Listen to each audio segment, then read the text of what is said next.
Welcome to JH. Have you heard about Rococity.com? It's an online store selling handmade, made-to-order clothing for both men and women.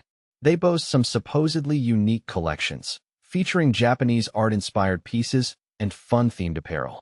Because clearly, the world was suffering from a tragic shortage of linen shirts and artistic prints.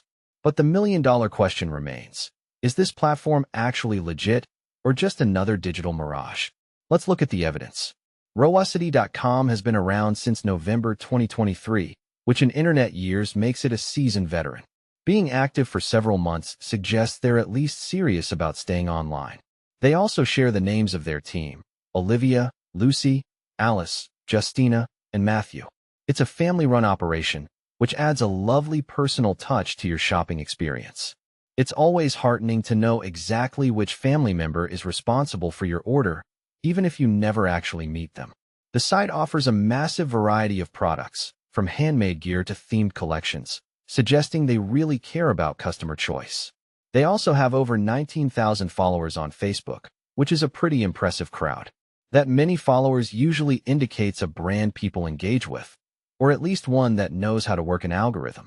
However, when we check the actual feedback on Trustpilot, things get a bit messy with a mediocre 2.9-star rating.